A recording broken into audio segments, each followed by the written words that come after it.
kehutanan yang datang merespon apa yang terjadi di Kutamana, Kecamatan Sukasari, Kabupaten Purwakarta, catchment area Danau Jatiluhur, untuk melakukan evaluasi terhadap program kerjasama antara Perhutani, KLHK, dan PT MSP serta LMDH.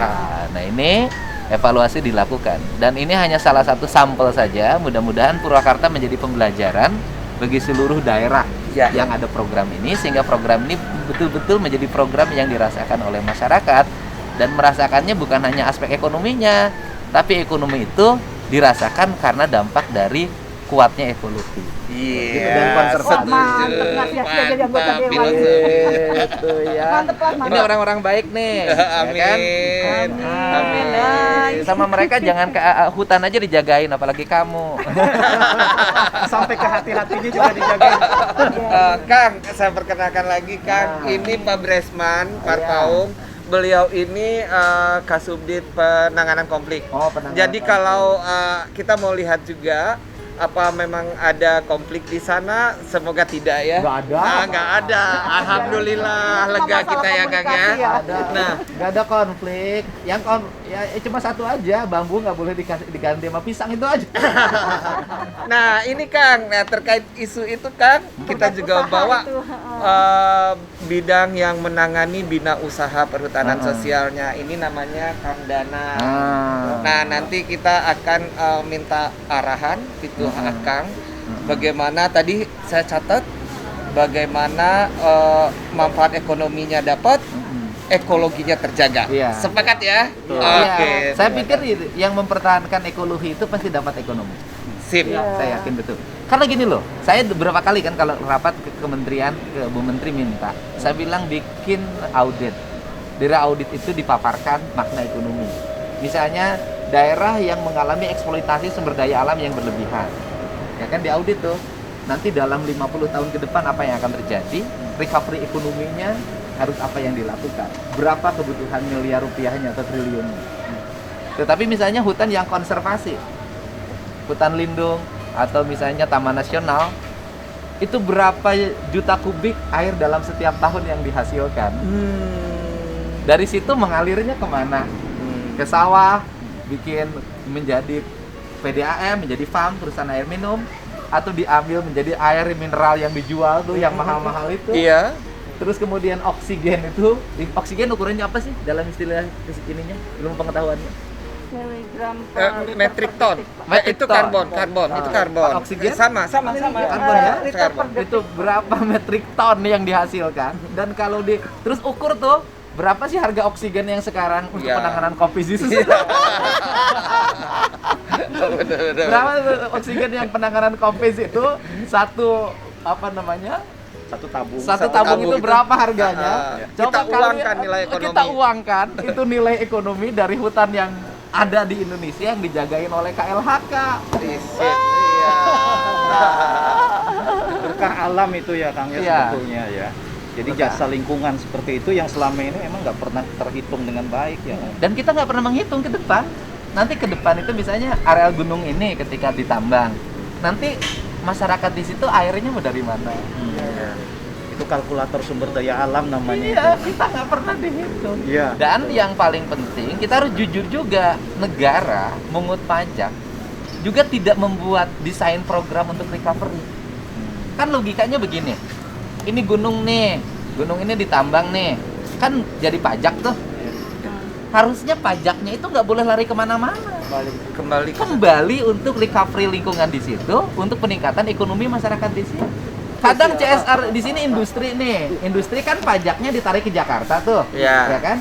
Limbahnya kan di sini, pencemarannya di sini kan. Daerah kan biasanya hanya dapat pajak bumi dan bangunan, ya kan? Ditarik ke Jakarta tuh, kan nggak balik lagi ke sini. Di situ ya sudahlah, tergantung kebijakan negara mau dipakai apa kan. Lucunya lagi, CSR-nya di store juga di Jakarta. Karena kantor pusatnya di Jakarta. Dari situ dilarikan kemana? Orang situnya kekurangan air, rumahnya mau pada roboh, anak-anaknya nggak pada sekolah. Karena ini problem kita. Dan jangan jangan dikira loh, industri itu jangankan urusan urusan produk industri. Produk yang tidak dipakai di negara lain, di kita dipakai disebutnya limbah kan. Betul. Itu kan melahirkan banyak konglomerat. Dan itu untungnya kan 60% dari total barang yang dijual. Iya. Kan saya ngerti yang begitu gitu. Ya, kelihatannya kumuh, kelihatannya tidak, pokoknya kayak kelihatan miskin gitu. Padahal di balik itu dolar itu. Limbah kan? Iya. Di Indonesia apa sih? Di negara lain misalnya usus sapi nggak laku. Di Indonesia mah bisa ada rumah makan yang jual usus sapi, kepala sapi, kulit sapi, kaki sapi. Berarti konsep sirkular ekonomi itu sebenarnya sudah ada secara Sudah budaya ya Kang ya. Jadi Iya. di Indonesia mah nggak ada istilah limbah, Pak. Iya. Saya selalu menyampaikan, misalnya ketika nemuin pemulung, Iya, iya. saya selalu menyampaikan dia tuh orang-orang pahlawan, saya bilang. Betul. Dialah yang menyelamatkan lingkungan kita, membersihkan kemudian didaur ulang kan. Betul. Yang pencegahannya kan cuma satu, ketegasan KLHK, ketegasan Dirjen Persampahan dan Limbah B3, kerjasama dengan Menteri Perdagangan, ya kan? Menteri Perdagangan ya? Perdagangan atau perindustrian. Iya. Sampah impornya jangan terlalu banyak, karena sampah lokal jatuh harganya. Kan itu problem. Karena di Indonesia ini gini loh, kalau belum ada bencana, Iya. nggak pernah ada yang peduli terhadap lingkungan. Nggak ada. Karena nggak seksi Pak, isu lingkungan itu Baru nggak sekarang seksi. kan bisa bambu viral kan? Sampai teman-teman saya sekarang udah punya kebijakan begitu viral bambu, Kang tahun depan saya bikin sekolah dari bambu. Keren, keren. Pengetahuan Akang persaingan bisnis itu terkait bambu dengan apa? Sebenarnya gini loh, ini yang saya omongin dari awal. Gini loh, kita ini kan lama nih. Kalau denger misalnya kejawen, wah ini kafir, atau orang bilang musyrik. Denger Sunda Wiwitan, musyrik, kafir, gitu kan? Kita itu kan. Denger Kaharingan, musyrik, kafir, gitu kan? Dengar pokoknya denger aliran-aliran adat, kepercayaan adat, pasti wah ini bertentangan, kafir, musyrik. Orang nggak ngerti. Agama Nusantara itu adalah agama lingkungan hidup. Jadi prinsip dasar pengelolaan lingkungan hidup di Indonesia itu dianut dalam aliran kepercayaan. Coba belajar ke kejawen, esensinya pasti lingkungan hidup. Esensinya kan, bagaimana desain rumahnya, bagaimana penataan sawahnya, bagaimana penataan sistem irigasinya, bagaimana penataan bangunannya, bagaimana membuat kampung-kampung. Nah saya misalnya hari ini, orang Baduy, orang dengar Baduy ketertinggalan. Bagi saya Baduy itu adalah kemajuan, kemajuan pengetahuan di bidang lingkungan yang tidak dimiliki oleh komunitas yang lainnya. Cuman salah di kita ini suku Baduy, padahal suku Sunda. Orang Baduy itu adalah suku Sunda. Iya, bahasanya aja sama. Sunda yang masih original itu ya Baduy gitu Iya. loh. Nah, itu Baduy. Nah, coba di misalnya rumah di Baduy 40. Itu kan ilmu lingkungan. Setiap kampung itu kan harus ada sumber air. Ngadep ke Sanitasi selatan. ya, sanitasi lingkungannya kan harus terjaga. Mm-mm. Sumber pangannya kan harus ada. Mm-mm. Oksigennya kan harus baik. Mm-mm. Ya 40 standarnya. Makanya nggak ada COVID ya di Baduy ya. Iya. Apalagi mereka kena panas terus. Ya standarnya kan 40. Iya, Kalau benar. lebih dari 40, sumber airnya dari mana? Iya. Sanitasi lingkungannya, toiletnya Itu segala sudah macam. dihitung Sudah ya. dihitung. Kalau lebih dari itu maka keluar. Sebenarnya sebut keluar itu bikin kampung lagi 40 Wah. lagi. Tetap menginduk Ke Bang Baduy nanti bikin jadi setiap izin kalau sekarang tuh sebenarnya izin perumahan itu yang bagus itu adalah 40 rumah satu kampung. Apa itu daya dukung itu Kang ya? Daya dukung lingkungannya. Jarinya ada ternyata dipraktekkan. Aduh, kita dapat ilmu banyak pagi ini. semua suku seperti itu, kayak di Batak itu ada huta kampung namanya. Iya. Ya memang 25 sampai 30. Iya. Setelah itu dia ada namanya Lumban, kampung baru tapi harus menginduk Nah. ke sini juga. Sekarang nih, setelah kita diisi oleh orang-orang pintar, lulusan perguruan tinggi yang kajiannya kan ada site plan, ada izin lingkungan, ya kan? Terus ada apa lagi tuh perizinan tuh? Ada izin lingkungan, ada IMB, Iya. ya kan? Iya. Izin lokasi. Hmm. Netepin kawasan perumahan misalnya sekian ratus hektar, sekian ribu hektar. Kemudian rumahnya kecil-kecil, jumlah orangnya banyak. jalannya nggak pernah diukur. Motor itu begitu keluar itu berapa satu rumah. Satu pagi-pagi jam 7 motor keluar semua dari rumah. Satu komplek itu ada 1.000 rumah. Ada 1.000 motor sekaligus keluar. Macet lah di Bekasi, di Depok, ya, di Cuman yang Kerawang. dihitung nilai ekonominya saja. Ya sekarang Purwakarta karena di otaknya itu adalah duit. Katanya pendekatan Keynesian atau Adam Smith ya. Nah, Indonesia itu dulu bisa dijaga seluruh culture ini manakala kebudayaannya kuat. Ya. Maka karena itu menjadi keyakinan, karena keyakinan orang takut melanggar, karena takut nanti ada dampak, disebutnya budaya pamali kalau di Sunda.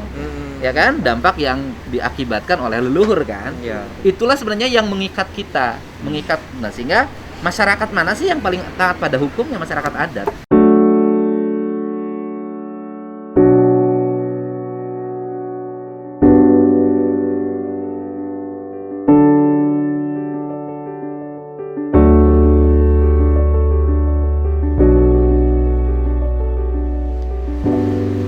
Nah, di negara lain itu kan diatur oleh undang-undang. Panglimanya undang-undang, hukumnya kuat, penegakannya bagus. Ya taat juga masyarakat pada hukum, gitu kan, sebagai negara modern. Kita kan negara tradisi nih. Kita ini sok-sokan, adat ditinggalin, kita loncat langsung ke negara modern. Pakai undang-undang. Undang-undangnya nggak ditaatin, penegakannya lemah, kepentingannya terlalu banyak, wes bablas.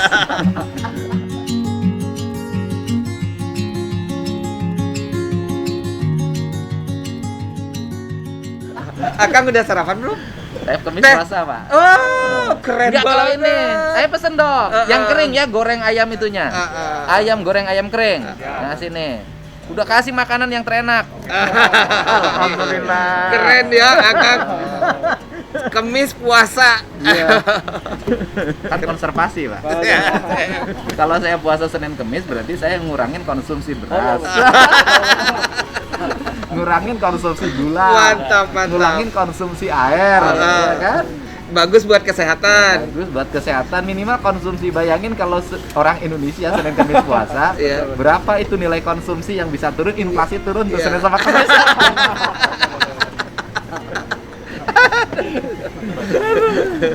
Aduh, tuh kan kata siapa yang jadul-jadul nggak disukai? Oh, justru yang kayak gini. Tuh, ini yang jadul disukai nih. Ini mahal nih jati. Wah, Gitu. siap Kang. Ngomong-ngomong, kami mohon arahan Akang, informasi dari Akang terkait substansi yang perlu menjadi tracing buat informasi kita kelak. Iya, kalau stressingnya yang pertama bahwa di situ kan ada satu areal namanya Kecamatan Sukasari.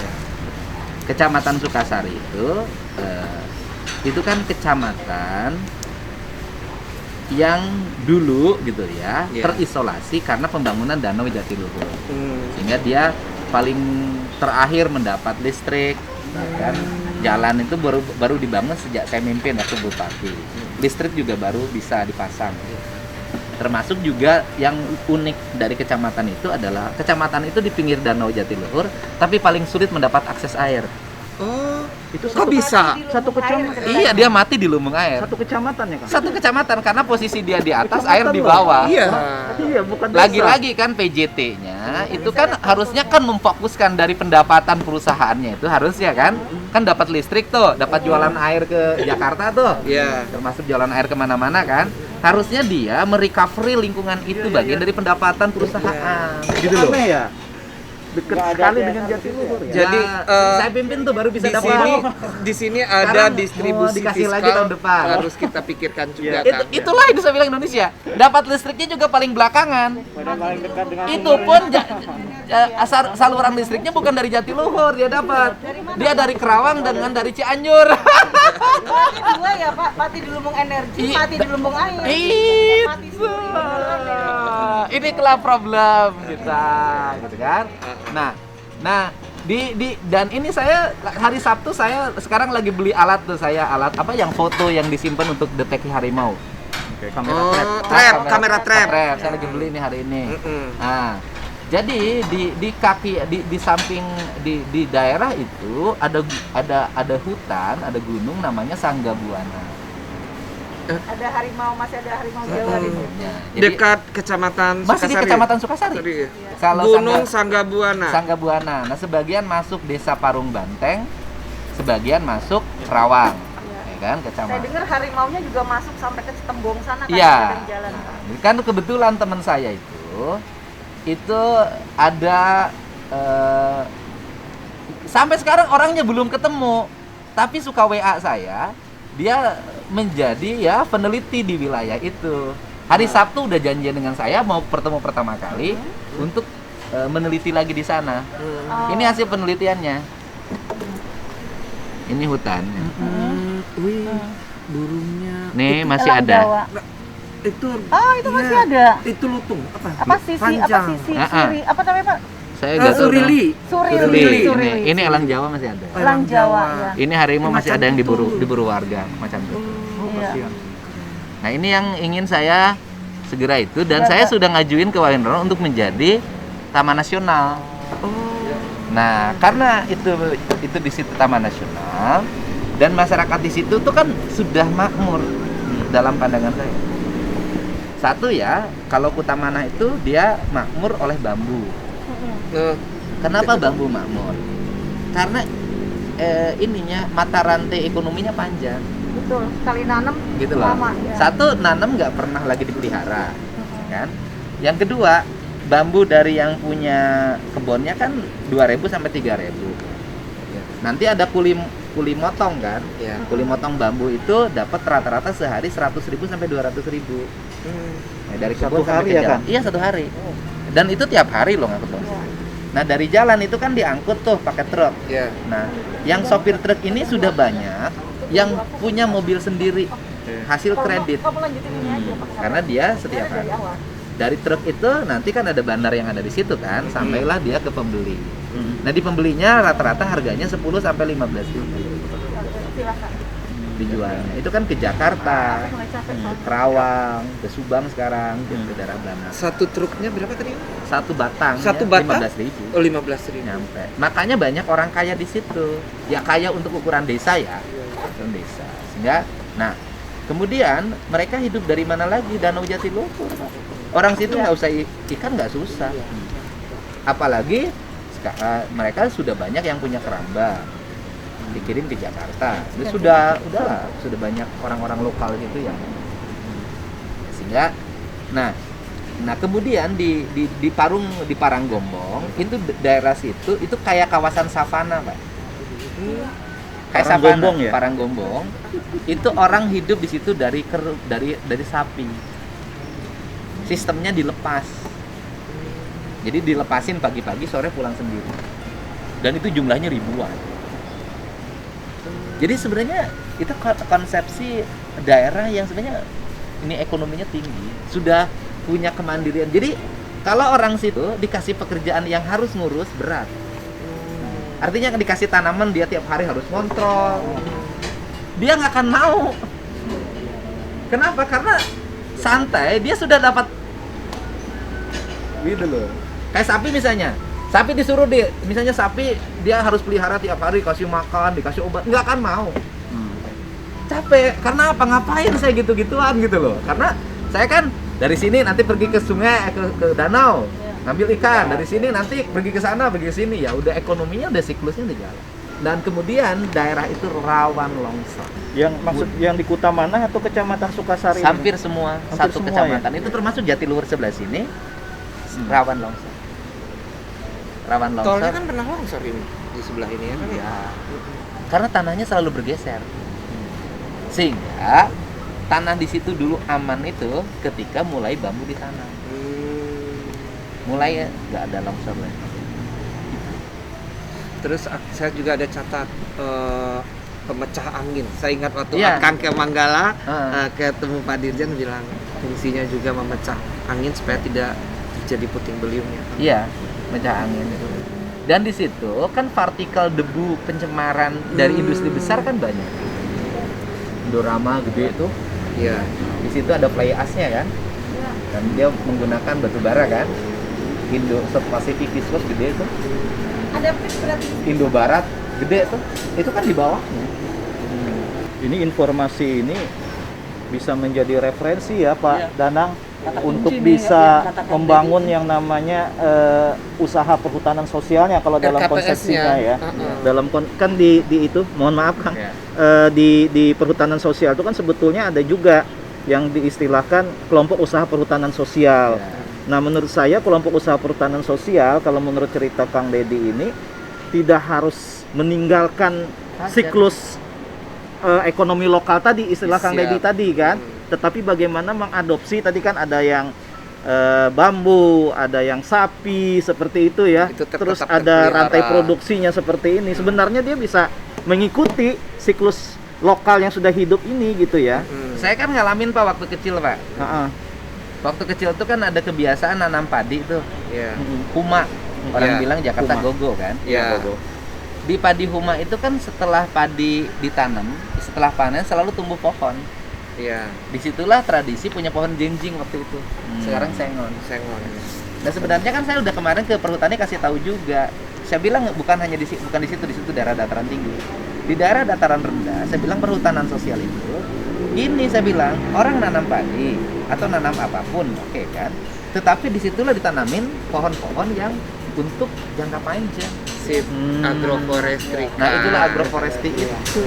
Berarti dalam pandangan Akang, kalau anggota LMDH yang kebetulan beraktivitas budidaya bambu dan peternakan ini, kalau disuruh lebih intensif di dalam budidaya pisang, kemungkinan nggak mau ya bisa, Kang, nggak ya, mau.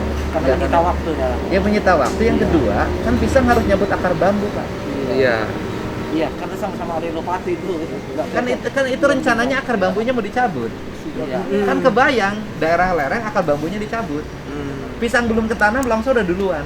Ditambah lagi nanti November tuh hujan, udah nggak akan ketahan. Karena tanahnya labil ya. Labil. Kalau di situ sih udah aja perhutanan sosial di situ adalah bambu, cuman yang diperlukan adalah inovasi pengelolaan. Yang kedua keanekaragaman pohon, bambunya, jenisnya. Inovasi Terutama pengelolaan. yang Tinggal dibaca sih bambu yang Iya. di pasaran yang bagus, Yang jenis berkualitas, apa aja, iya. tanam udah selesai. Iya, di pasar dunia ya, karena yang berharga tinggi. Ya. Kang, maksudnya inovasi pengelolaan arahan Kang Dedi ini dari budidaya sampai ke tingkat pengolahannya ya? Iya.